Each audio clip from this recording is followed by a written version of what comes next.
open up that Crystal Pepsi and get comfortable.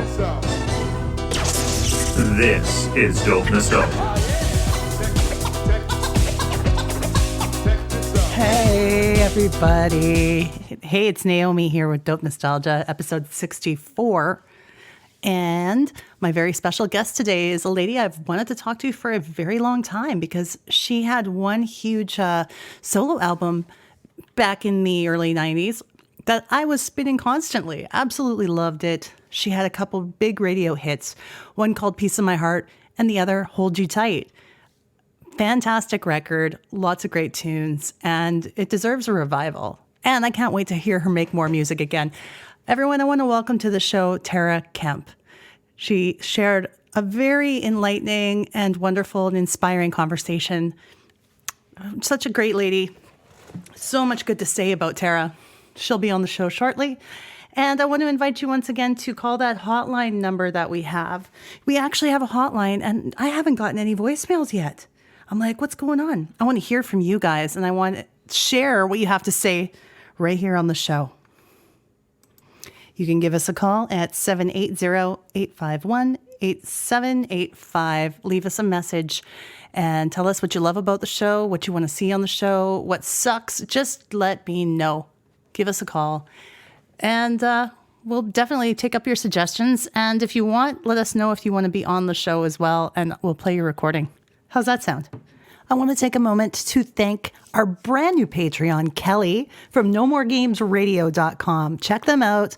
They play all kinds of classic stuff just like us from the same era, 80s and 90s. All these great DJs there. NoMoreGamesRadio.com. Kelly, thank you for subscribing. And I have another cool announcement to make that starting on March 13th, those guys are going to start playing Dope Nostalgia right on the radio show. They're going to take some of our very favorite episodes and share them with the world and their audience. So thank you so much. I love you guys. NoMoreGamesRadio.com. Yes, I'm so excited. We're also going to be starting up something else that's really cool for New Kids on the Block fans. We're going to be doing monthly Zoom parties. So you'll find more information about that on our Facebook page and some of our social media, or more quiet social media. If you want to join and get involved with the New Kids on the Block monthly Zoom party, some of them we're going to be raising money for the favorite charities of the guys in New Kids on the Block.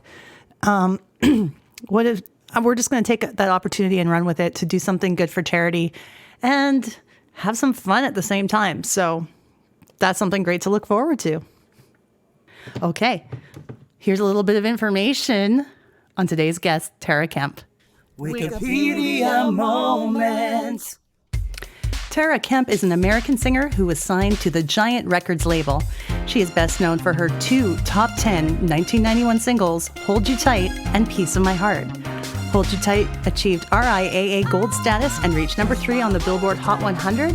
It was followed by the other top 10 single, Piece of My Heart, which reached number 7 in July 1991 on the Billboard Hot 100. She also recorded a song titled Action Speaks Louder Than Words, which was featured on that soundtrack for the Fox television series Beverly Hills 90210. Come Correct was also another song she released in 1994. And then, in 2013, Kemp launched a Facebook page and YouTube channel containing new photography, uploads of vintage material, and teasers to a new track called Water. In 2014 and 2015, Kemp revealed in interviews that she was going to work on new material. In 2016, Kemp released a song called Paris in Spring, featuring Dwayne Wiggins, her first single in 22 years, as a charity single to benefit victims of the November 2015 Paris attacks. Now, just recently, in January 2021, Kemp revealed plans to independently release her shelved sophomore album and remastered versions of her 1991 singles. I've been trying to get this lady on the show for a while. I'm very excited to present today Miss Tara Kemp. It's a pleasure to have you on the show, Tara. Thank you, Naomi. It's called Dope Nostalgia. So we talk to a lot of artists that were primarily big hits in the 90s, and then we want to know what they're doing now. So I do have a series of questions to ask you too about those days where you were first coming out with your album, and how did you get started and signed to Giant Records? So initially, I was signed to Big Beat Records in New York. So they had their big hit was Jomanda. Remember that song? Hey, Mr. DJ, playing my song. Right, Let Your Body Rock all night long. You remember that song? Yes, that sounds familiar. So what happened was I did the song. It was a little independent record. I sang on somebody else's record. And then the record went to DJ Pool for KMEL.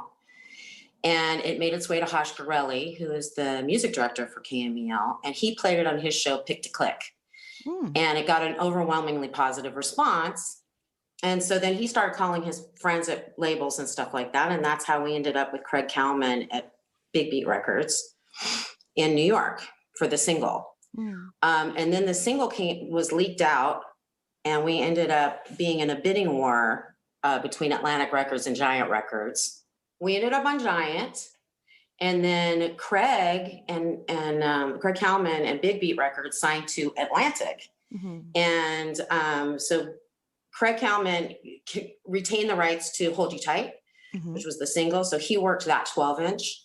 And then the rest of it went to Giant. But I was actually on Big Beat, Giant, Atlantic, and Reprise. So did Giant... At the same time, I was on 4 labels. Okay, so what happened when Giant Records folded then at that point? That was later on. Like, I'm just kind of skipping ahead when I say that. But did that get absorbed by like Atlantic, or how did that work? I don't know, because I left the label before that happened. Okay. So I'm not really sure. Gotcha. How it ended up folding. But there were some problems with the label. There were... They didn't really have a marketing team or department. It was a very young, new label. So they really made an impact in crossover radio. And they had a great promotional team for radio. And they hadn't had any hit records at that point. So they were looking for a hit. And so that's why they were so hot to get Hold You Tight, because it was already... everybody knew it was going to be a hit already at that time before it was signed to any major label. So, because it was getting radio play and it was getting written up. There was a magazine at that time, music magazine called Hitmakers. Yeah. And it was getting written up in Hitmakers a lot. And so it was just a hot record. That's what they were looking for, as a hit record to set up their radio promotion department. So basically, I went around and did a bunch of promotion for Giant Records, and then after that, Color Me Bad came out, and I think Jade was on that label as well. Mickey Howard was on the label. Who else was on that label? Those are the main ones I remember when I was there. Yeah. And then when I got to the second album, to record the second album, I got moved from, initially I was working with an A&R guy named Wendell Green, great guy. And then they moved me to work with Cassandra Mills, who was the A&R person that worked with Color Me Bad. And it didn't go well with her. So I tried to move to, just make a lateral move to Atlantic Records, where Craig was, because Craig, the great thing about Craig Kalman, and who is now the CEO of Atlantic Records, by the way.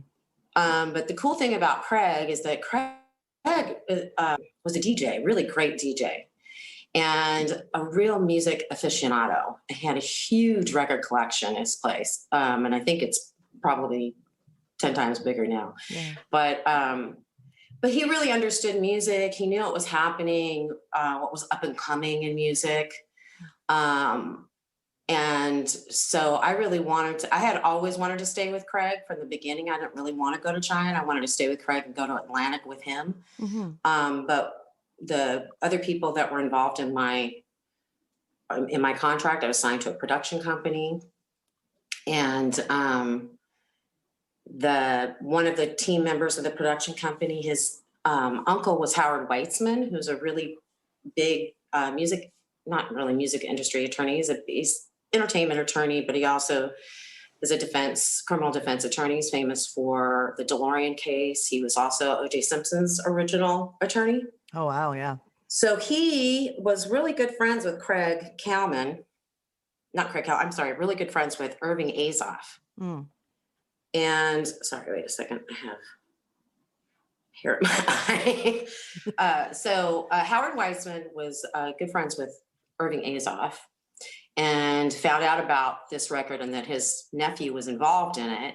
And so he called Jake up and basically said, I'm going to be your attorney. You need me to help you navigate this stuff. And basically what he did was sold us down the river to Irving Azoff. So really would have been better strategically and in every way for us to have gone with Atlantic. Yeah, I think when we first had the independent, the record was out that had Hold You Tight on it. It had 2 songs on it. Hold You Tight was actually the B side, and the A side never made it to a record. But when Camille had Hosh Gurley had called all these people, and the 2 people that came to try to sign the initial 12-inch was Big Beat Records and Atlantic Records. So, they had shown interest from the beginning. They're an established label. I mean, Aretha Franklin, come on, who doesn't want to be on Atlantic Records, right? As a singer, that's where you really want to go. So, but we were, I was young and naive. And so we were manipulated into that deal with Irving at Giant Records. Mm-hmm. And so that's how I ended up there and on like 4 different labels at one time. Okay. Yeah, I can imagine like you're new artist, you're ready to put out an album and do your thing, but all of that background stuff going on with the label would be a little bit overwhelming at the time, wouldn't it? Yeah, there's just a lot of drama, a lot of politics. It's the music business is a crazy business. Yeah, and it's part of it's about money, but part of it's also about power. Mm-hmm. And so I really was a product. I wasn't really Giant didn't look at me as an artist really, or treat me like an artist. They treated me like what they needed to set up their label. So I wasn't really nurtured there as an artist. I wasn't promoted. When I say they didn't really have a marketing team, when I went and did my interview at BET with Donnie Simpson, he didn't even know I had an album out. Yeah. That's odd. That's odd, right? And then that was their big, well, you didn't sell that many albums. Like, well, I had 2 top 10 singles. So if I didn't sell albums, maybe you should have marketed it, No kidding. Maybe if someone knew I had an album out, they'd have bought it. But mainly it was, there was a lot of things they wanted me to do that I wasn't comfortable with. And I had actually had a meeting with Doug Morris, who was the CEO of Atlantic Records at that time. And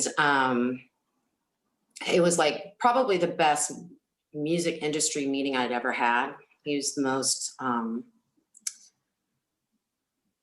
positive and encouraging music business executive I'd met at that point. Had a great meeting with him. He basically was like, yes, we want you at Atlantic. Welcome to the family, all of that stuff. And we thought it was a done deal. And then Irving changed his mind and wouldn't let me go. So I figured, I wanted to go to Atlantic. Irving wouldn't let me go. So I requested to be released from my contract, expecting that I would then be able to sign to Atlantic. Mm-hmm. But that was not the case. So after I left Giant Records, Atlantic wouldn't sign me. I couldn't get signed to any other label. I was still signed to a production deal with my producers. So they put out an independent record, but they weren't able to get any distribution. Mm. So I was basically shut out of the industry.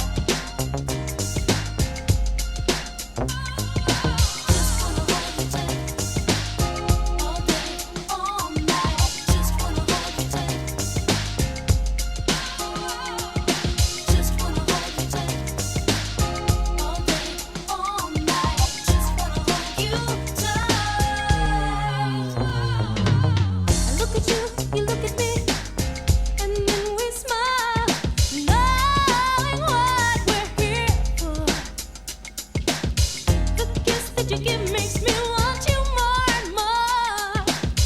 We're having the time of our lives.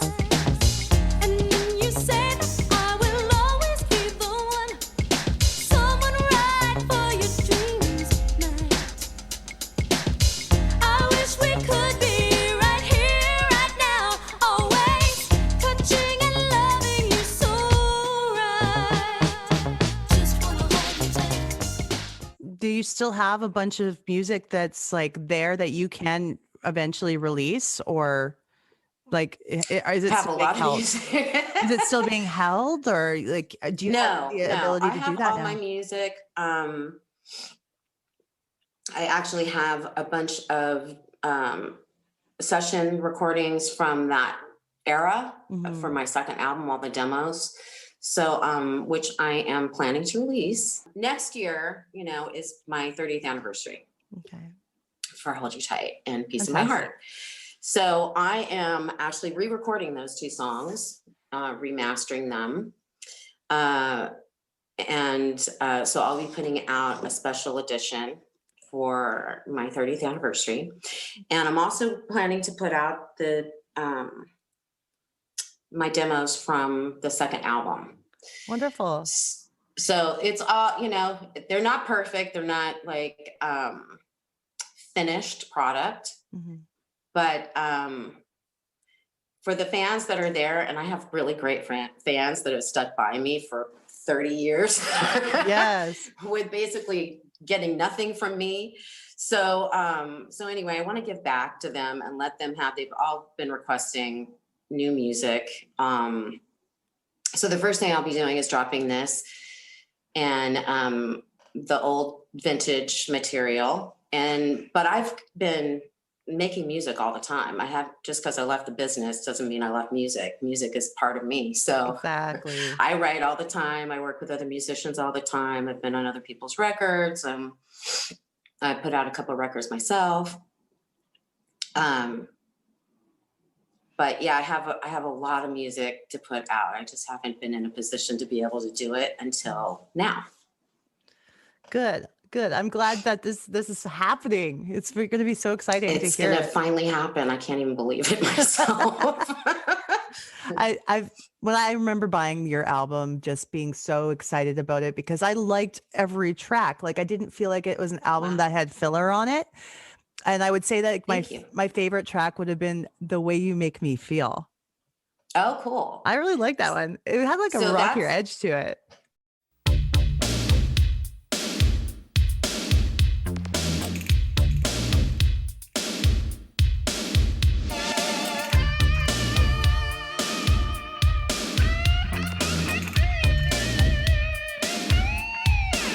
I don't know if I'm in love with you.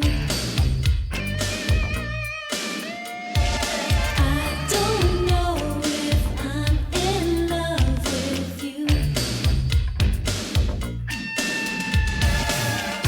Boy, you got me so confused.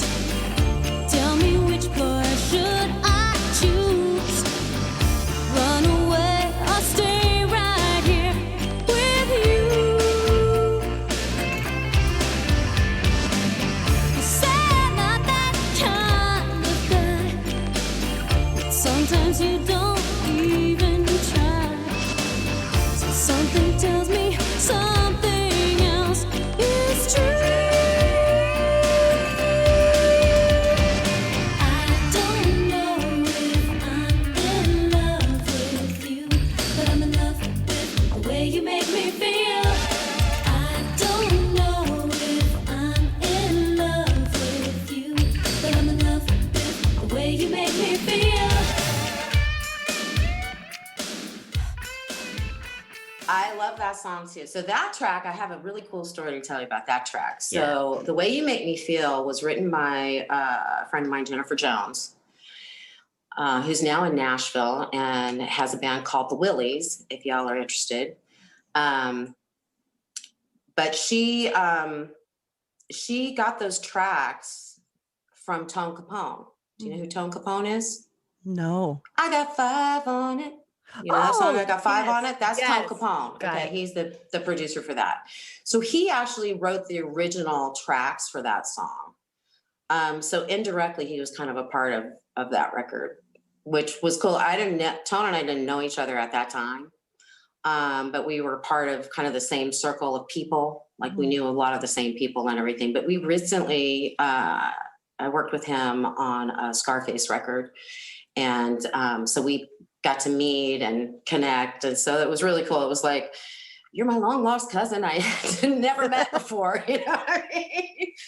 Like part of the same musical family or area. What was your favorite track on that album? Um,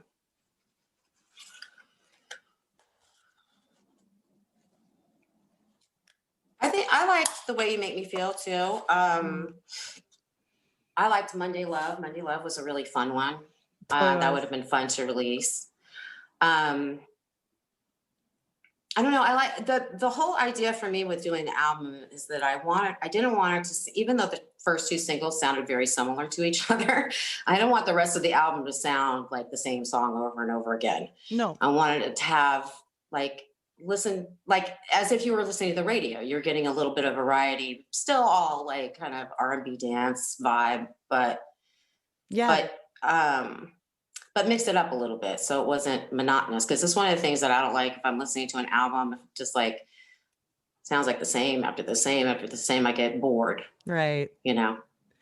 Yeah. So I'm glad people liked it.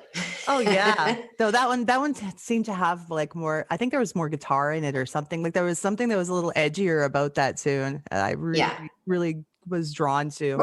It had that little bit of rock edge to it.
Rapper on Piece of My Heart? On Piece of My Heart, that was Jake Smith, One Take Jake. He was one of the producers, that did the rap. He was a local rapper here before we had our record deal. How much sampling was involved in the album? Because there's Be My Lover, I swear I hear Flava Flav going like, there's a lot. Come on. And I'm not, I didn't produce the record, so I don't know what all they were, but boy, there was a lot of licensing going on for the sampling. Everybody was sampling. Everybody was sampling and tons of sampling. Mm-hmm. And I actually had a little beef with my producers about the Lynn Collins sample in Hold You Tight, because I'm like, why are we sampling? Why don't I just sing it? Okay, people weren't doing that at that time. They weren't. Now, instead of using a sample and paying somebody any kind of licensing to use that sample, now people just recreate it, right? They re-record it. So it sounds the same. That's what they do. So anyway, that's what I wanted to do. I'm like, why is there another singer on my record? I understand it's Lynn Collins and that's super cool, but you know what I mean? Like, why are we paying for that? And there's half the audience would recognize the sample and half the audience would just think that was you anyway. A lot of people think it's me. Yeah. And a lot of people think it's me on other people's records. That sample on other people's records, people think that's me, right? I've had a lot of people they sampled you on all these different records. Like, no, that's not me. That's Lynn Collins, who's amazing. Yeah, But that's not me. everybody was doing it. And I'm going to say 12, 13, around that age at the time when all this was going on. So many things like that sample, other samples, I always thought that was all original stuff. I didn't find out till later. Like Pastime Paradise by Stevie Wonder. I had no Right. idea it was Gangster's Paradise. Oh, yeah. Right? So yeah, that was the There era was of a big, sampling. that it was just what was happening at the time, it was all about this kind of hearkening back to other records and paying homage to these other records and incorporating them into new music. And that was really what was happening at that time. It still happens, but like I said, people usually re-record it now. They don't put samples that much in anymore that are real samples. And the record label money isn't really there to do all that kind of stuff anymore either. Right. So good, more indie artists doing it on their own, which is nice. Well, that's the exciting thing is that, when my record was out, we didn't have this social media thing happening. We didn't have direct access to our fans. The fans would write letters to the label and then I would get a sack of mail like 3 months later or 4 months later after they got it. So it wasn't a very efficient system for connecting with your fans. Yeah. But now that we have this and I'm still trying to figure it out. As you can see, I'm like trying to figure out how to do a Zoom meeting, but it is really exciting. It's been really fun for me to get to meet some of my fans and actually have conversations with them, get to know them. And it's really fun. It's neat. You feel very separate. I felt very isolated from my fans before. Yeah. But now there's an ongoing connection there. And there's a conversation. We're in conversation with each other now. And you know what I'm saying? And you still That's super control cool. that connection on your end too, because you can Yes. choose whether, okay, I don't want to, or this person might be taking it a little weird. I don't know, so it's kind of nice. Yeah. For the most part, my fans are really cool. That's good. That's good. They're really kind and very supportive people. Yeah. And so it's cool. It's really fun. Oh, good. Well, I'm glad you're getting the chance to really embrace that. Who were you touring with back in the day, and where in the world did you get to go visit that left an impact on you? I think the most significant touring that I did was the Club MTV tour, which was the summer of 1991. And so that was me, Color Me Bad, Gerardo, Yeah. CNC Music Factory, Tony, and Belle Biv DeVoe. That's a huge bill. It was so much fun. It was like adults in summer camp tour, It was all summer long. We did a full shed tour. We got to go to every amusement park in the country, in Canada, probably, and rode every roller coaster, which was super fun. We got to, they escorted us to the front of the line to get on the roller coasters and stuff like that. So it's pretty fun. If you're into roller coasters, if you're not, sorry, but I love roller coasters. So it was really fun for me, but we had a great time. We still talk about it. Tony, I met those, we're from the same area, right? So we're from the Bay Area. Music scene, Oakland, Berkeley kind of music scene. And so I met them when it must have been, I think it was in 85. It must have been in 85. Yeah. So at the time I was singing backup for Rosie Gaines. Do you know who she is? I've heard the name. So Rosie Gaines, you would remember her from the New Power Generation. So remember the song Diamonds and Pearls? Yeah. And Get Off, all that stuff. That's Rosie. Oh, she's amazing. Okay. She's amazing. So that was my first gig, was singing backup with Rosie Gaines. And I sang with her for 3.5 years, supporting her first album called Caring. So for any of you who are interested in checking that out, go check it out. The Caring album from 1985. And so we were at the Dock of the Bay in Oakland doing, I think it was her record release. I'd already been working with her for a while, but it was like, I think that was the big release party. And everybody who was everybody in town came to the event. She was a big deal in the area, you know?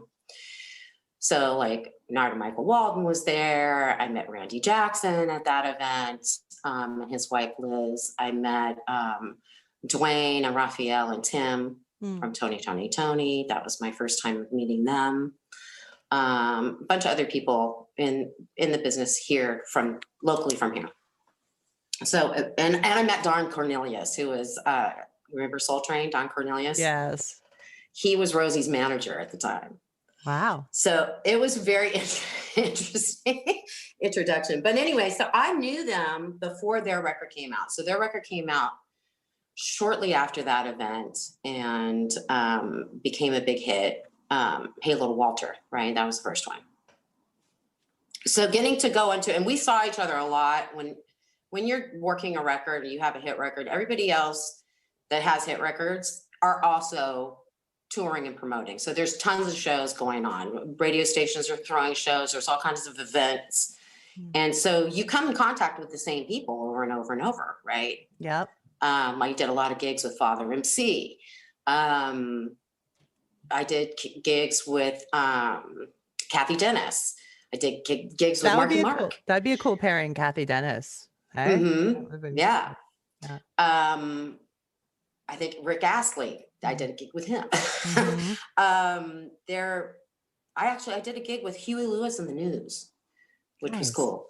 They're from the Bay Area too. They were really nice. But anyway, so it was always cool to see the guys, to the Tonys, because it was like, oh my God, yay, somebody from home, you know? When you're on the road, it's like, it's very comforting to have people that you know. Yeah. From like before all this stuff happened. So when we got to go on tour together, it was really, really fun. It was just, you know, the whole band is from here. We had a great time. We really had a great time. So we still talk about it to this day. Like, oh my God, remember that? Remember when yes, I remember. That's amazing. Did you get to like travel and do any touring in Europe or Japan or anywhere international? I went to Japan. I went to Trinidad. Trinidad was super fun. I performed with Whitesnake in Trinidad. Wow, cool. I had a great time there. The people there are super warm and friendly. And it's not like, you know, you go to other places and they you check into the hotel, you're under an alias, you know, it's all about like security and don't let anybody talk to you. When I was staying in Trinidad, people were calling my hotel room. Oh, hey, you want to come down and eat some food with us, you know, whatever. Anyway, nice. Very warm, very friendly. It was there wasn't any of that kind of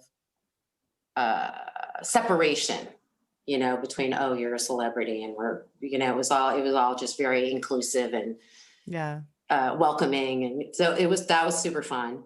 I performed in Europe. I did kind of, after I left, I did a lot of performing in Asia. After I left the business and stopped recording. I did some touring in Asia, Guam and Bali, the Philippines. Did you get a chance to see the sights and actually explore the country a bit? Oh yeah. So I'm very fascinated by that part of the world. And so that was really fun for me. I got to actually lived there for a while, lived on Guam about 6 months, and then would go to different islands and places and sing. It was fun. It was interesting. Is Guam basically like an American base? It is not really a base so much anymore, but it is a territory. So it's like Puerto Rico, right? They say it's where America starts its day. Right? There's 17 hours ahead of us. Oh, yeah. Okay. That's pretty huge. Yeah. I think it's 17. After these messages, we'll be right back.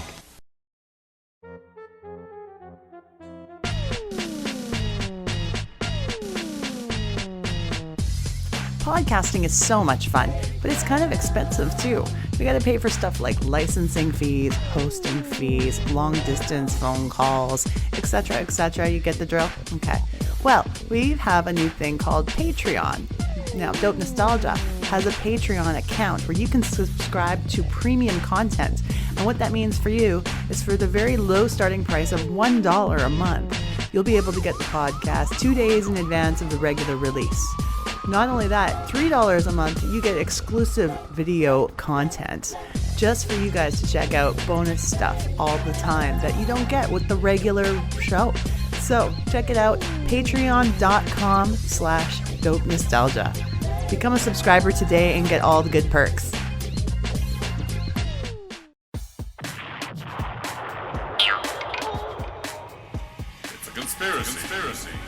It's a Conspiracy is a proud member of the Alberta Podcast Network and happily powered by ATB. We are a bi-weekly podcast that aims to discuss selected conspiracy theories, alternative accounts, legends, myths, and more without coloring the topic with our conversation, until the very end of the episode. We also feature beer reviews, lame jokes, bad puns, far too many 80s movies references, geek culture, and general nerdery.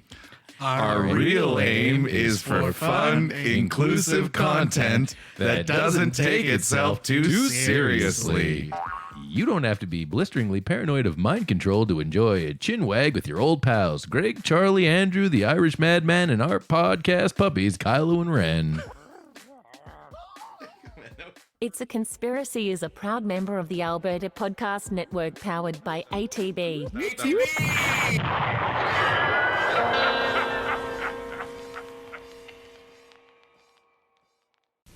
Oopsie Daisy is learning to crawl. She's such a pretty baby. She crawls to me as nice as can be. Whoops, Oopsie Daisy. When Oopsie Daisy falls, she cries and gets right back up again. Whoops, Oopsie Daisy. New from Tyco. Who did you get to meet in the music industry that was big influence to you, that excited you the most to meet? Well, I got to meet Tina Marie, which was really fun. I did an event with her. It was Cheryl Lee Roth put together this Diva Simply Singing, and it was to raise money for AIDS. Nice. I think it was actually specifically for kids with AIDS. I'm not really sure. I don't recall anymore. But that was a really cool event because it was all females, right? So Tisha Campbell was there. I get to meet her. She's lovely. She's really cool, very down to earth. Who else did I met? Tata Vega was there. You would know Tata. She was the singing voice on The Color Purple. I remember, sister, you've been on my mind, right? Gotcha. That's Tata Vega. Gosh, I can't even remember who else was there, but it was a lot of people. But it was really fun to meet Tina Marie, and she was very supportive and kind and down to earth. So that was very exciting. I got to meet Janet Jackson. We had the same choreographer, so I got to actually hang out with her and meet her, and that was really fun. And she's also lovely and very down to earth. And then I met some other people, but briefly. I met Madonna briefly. It was a hello and goodbye. You know what I mean? I didn't get to chat or anything like that. I've met Prince a couple times. Again, never chatted or any of that kind of thing.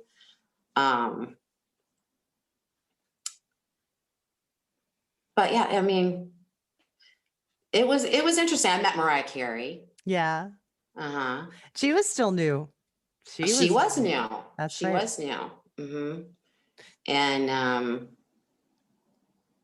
yeah, still had kind of like deer in the headlights, kind of look in her eyes like, oh my God, what is happening to my life right now? Right. We were both kind of like overwhelmed with everything. But she was huge already, getting to be huge. But I really admired her. I thought she was, still think she's incredible talent, And I know back in the day, her career, pretty much from what I remember, her first television appearance was on Arsenio Hall. Now, which television appearances do you have that were most memorable to you? My most memorable television appearance was on the Oprah Winfrey Show because I'm a huge Oprah Winfrey fan. That's So that was big. That's probably the biggest. I didn't really get to talk to her. I mean, I talked to her briefly. I just thanked her for being her and doing what she's doing, you know? Mhm. And I think we all took a picture with her or something at the end. That was like the only time I actually spoke with her. She just introduced me and I performed. It was to promote the Club MTV tour. Mhm. So we had all of us there performing. But I didn't have any interaction with her. I think that was it Gerard? Somebody like taught her how to do some type of dance thing. I don't know. I don't have the tape of it anymore. Doing the whole Rico Be fun to look, Suave thing. something like that. It Yeah. was probably Rico's. It was probably him. I don't know.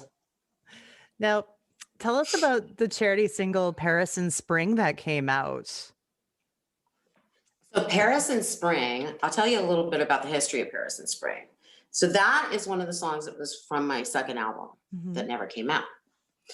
And Dwayne Wiggins from Tony who sang on that record with me, the benefit record, always really liked that song. I mean, from back in the day. And then when I ended up not putting out a second album, he asked to use it with another artist, and he did. So it's been actually recorded with a couple different artists. But when the attack happened at the Bataclan, and it was a American band that was playing from Palm Springs, right? It was just it really affected me. This was before these kinds of things were like a regular occurrence, right? Now it's like, oh, that's what happens all the time, right? There's terrorist events all the time. People are getting killed all the time. Yeah. I think we've become quite desensitized at this point, but it's not normal. And to kill these innocent people who are just going out, just music lovers. I mean, it tore my heart apart. So the only thing I could think of to do is I have this song, Paris in Spring. Maybe I can use that and try to raise some money and raise some awareness. I did a video showing the photos that I was able to get a hold of some of the victims from the attack.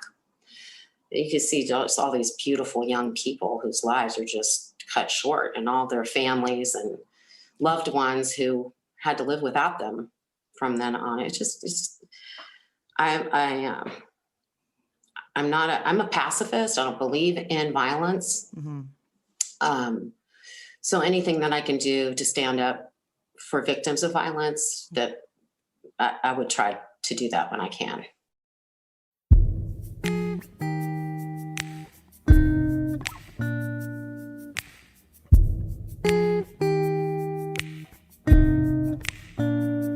Paris in spring, lovers on holiday. The look in your eyes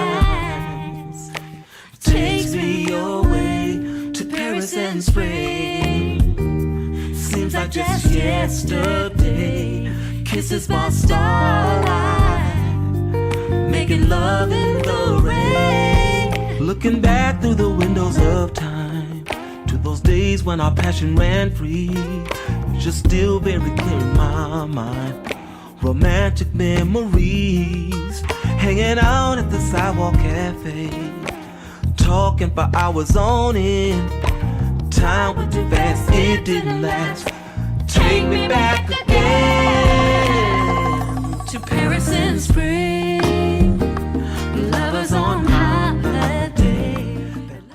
Thank you for doing that. Like, it's good to see when you utilize what you have available to make a difference. And yeah, I think it was a beautiful thing. I know I was gonna be all light and fluffy, and I'm like, oh, sorry. It's so sad. No, but you know what? The fun thing about that, here's the fun thing, is that I had a lot of great friends who volunteered to work on that record. So it was very was a really positive experience doing it. It was the first time I've ever produced my own record. Oh, congratulations. So, thank you. So that was really cool. And I was, one of the other writers does the percussion on that record, John Bendick. He's a phenomenal writer. I love working with him. And he wrote a couple other songs on the second album too that you guys will be hearing. So he's an amazing writer.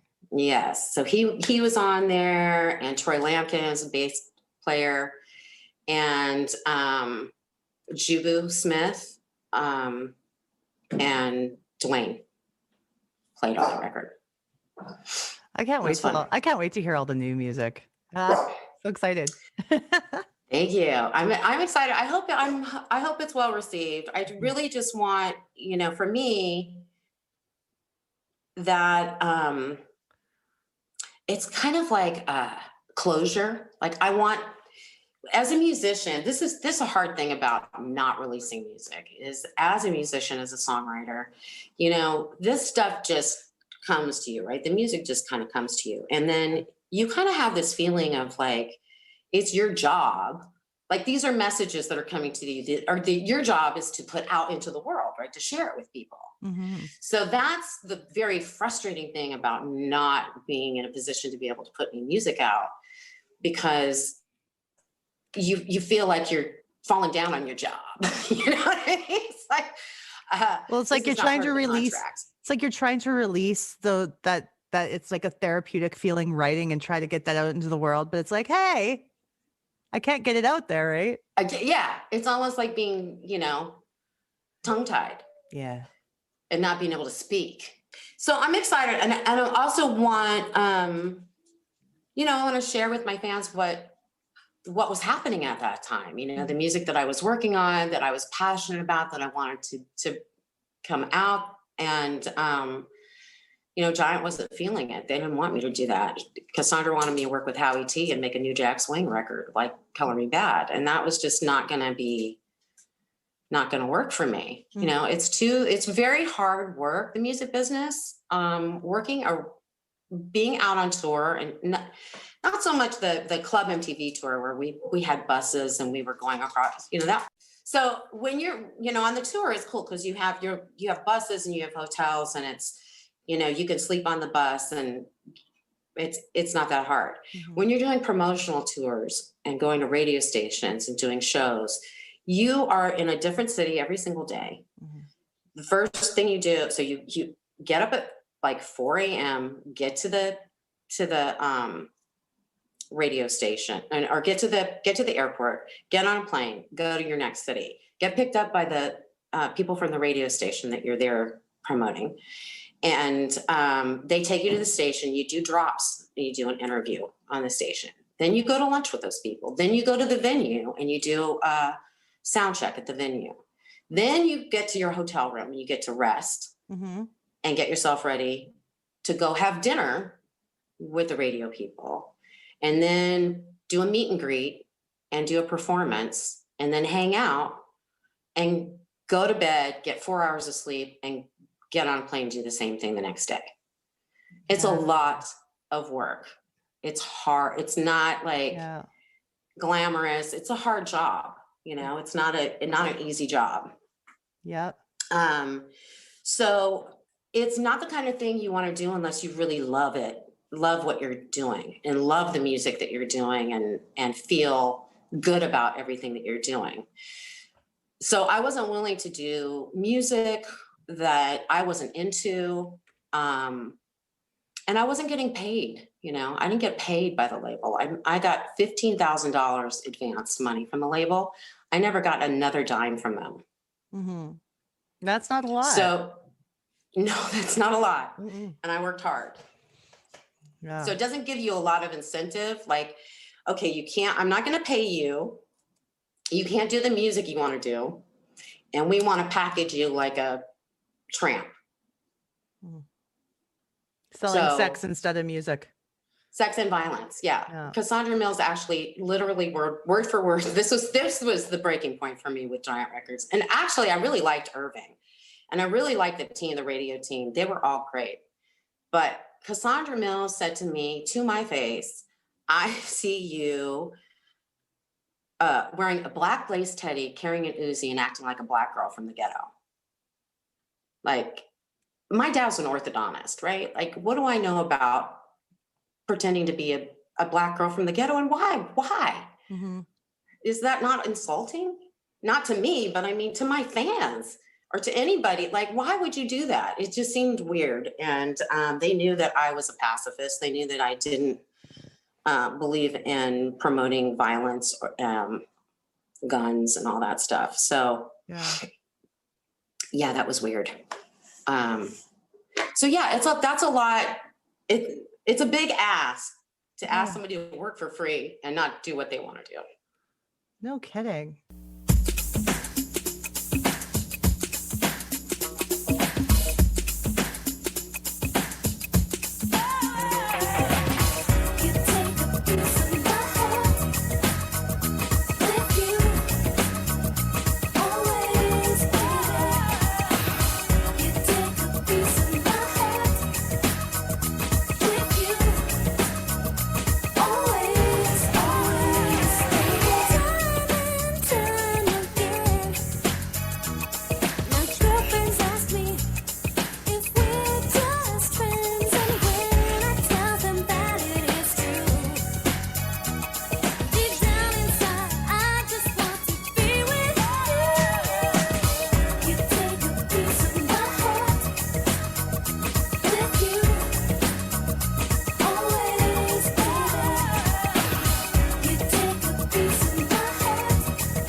Leads into a question I had about being a female in the business and just being like women in general. Sometimes we tend to tear each other down instead of lift each other. Like in a situation like that, what can we do as women to help each other and lift each other?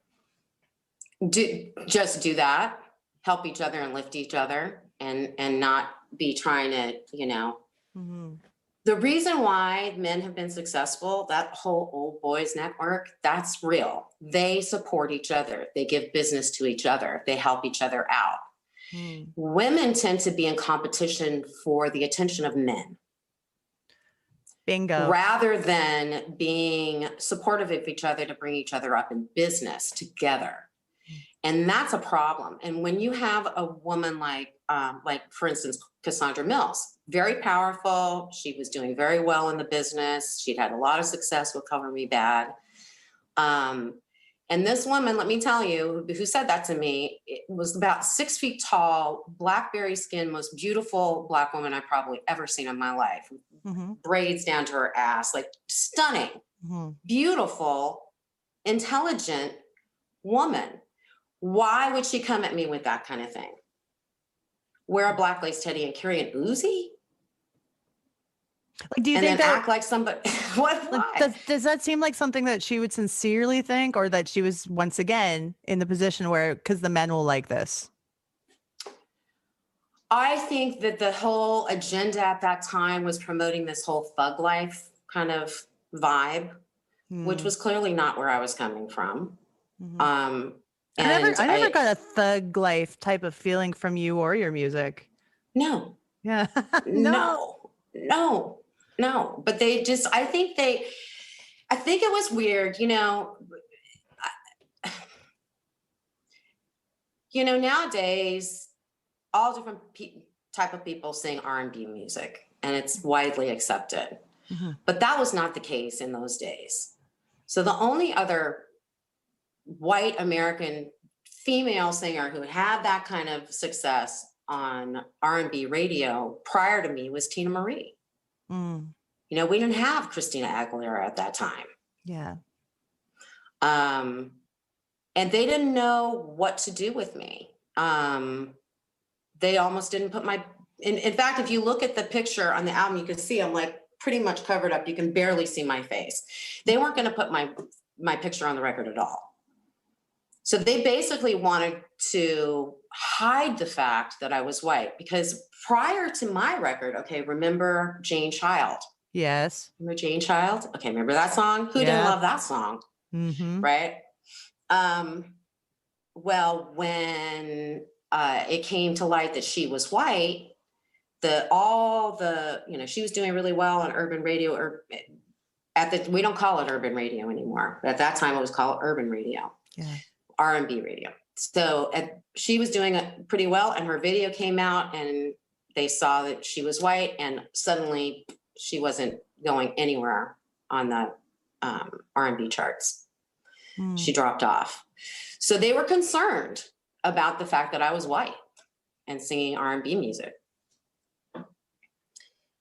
And I think they just didn't know what to do. You know, they kind of had this, the executives of the music industry are always trying to create a formula, right? Oh, there's going to be a formula to make it happen. And there really isn't a formula. A song's either a hit or it's not a hit, right? There's no way that you can predict what's going to be a hit.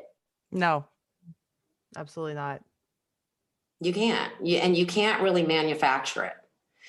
So, but they try. They think they can, and they do try.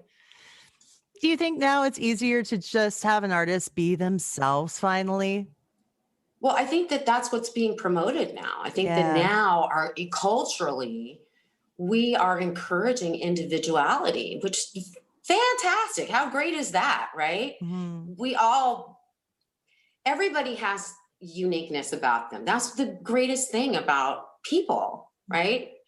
And so instead of trying to manufacture somebody into something, people are being encouraged to be themselves. You see, I'm a huge fan of all these music competition shows, right? Oh, yeah. I love The Voice. I love that thing from the moment I heard about, before I ever saw it, there's the concept of it alone, being that I had so many issues with my appearance in the business. And not just being white, it was being white and curvy, both not things they wanted to deal with. So, or that they knew how to market. They didn't know how to market it, right? Whatever, you looked hot. Thank you. All the guys were like, actually, I have some friends were, I was telling them that I was going to be talking to you, and they're just like, she's gorgeous. Oh, thank you. So yeah, it was really cool. But anyways, sorry to go off. Yeah. Right. So anyway, so I love those shows and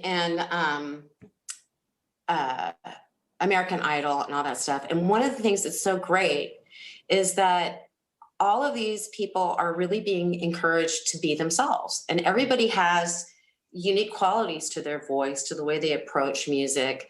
So that is really exciting to me, just that to see the atmosphere changing around artistry, so that people really can be themselves, and that the audience and the fans can choose what they respond, whatever they respond to, Yeah.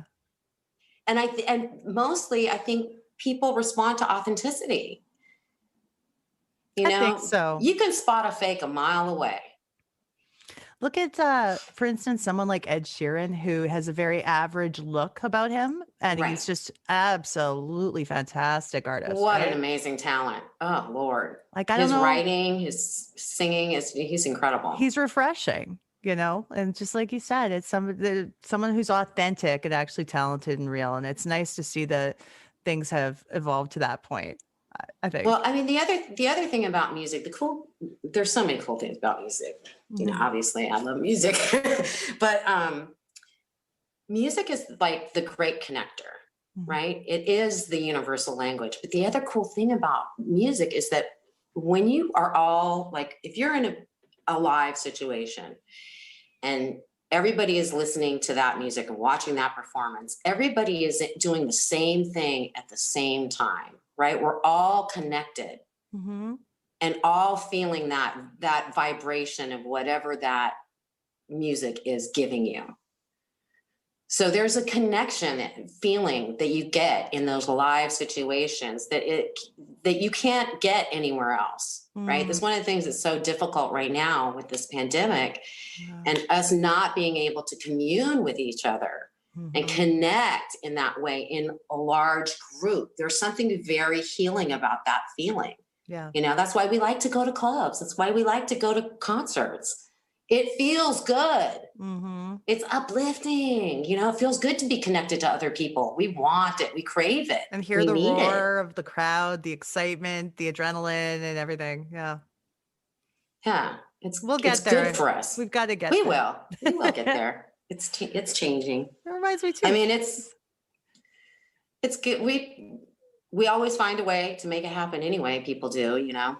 What's a concert you attended that changed your life? Really affected you? Just like really positive experience for you?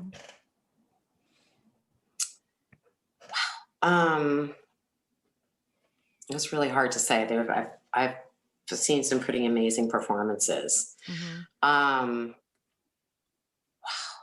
I don't know who I would say was a life-changing experience. I think that when I was really young, when I was in high school, I went and saw, I was a big Sheena Easton fan.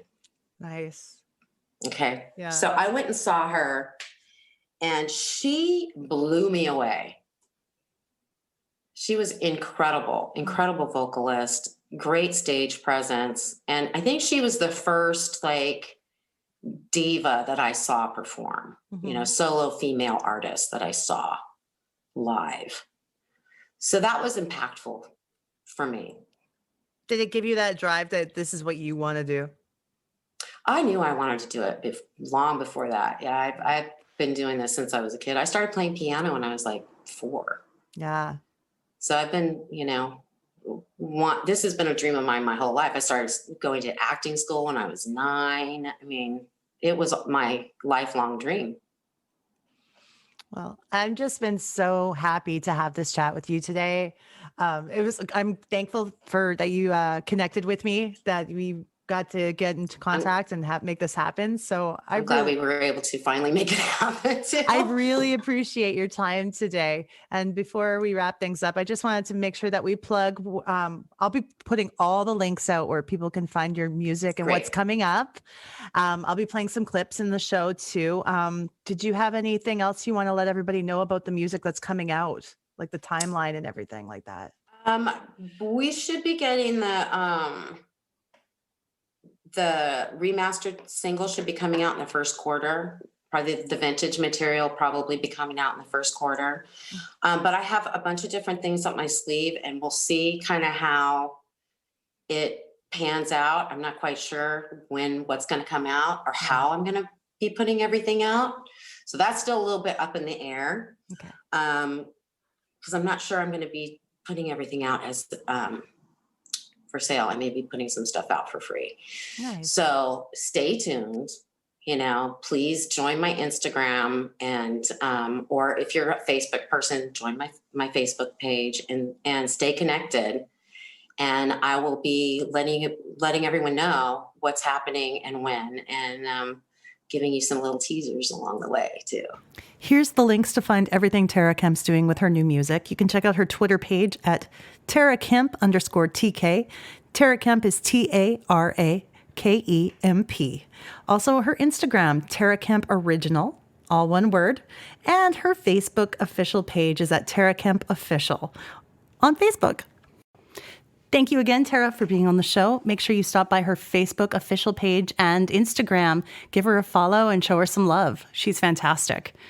Next week on the show, my good friend Scott Green, who is a recording engineer, producer extraordinaire, as well as he has his own cocktails at home page that we're going to tell you all about, his Instagram and his YouTube channel and the things he's doing creatively. He's going to be my co-host next week, and we're going to speak to one of the Canadian rock legends, a big voice in rock music here in Canada, from the band Slick Toxic. Nicholas Walsh is going to be on the show. So until then, you guys take care and we'll see you soon. Bye. Follow us on Facebook at Dope Nostalgia, Instagram dope_nostalgia, or on Twitter at Nostalgia Dope. This podcast is licensed by SOCAN because we believe that artists should be paid for their work.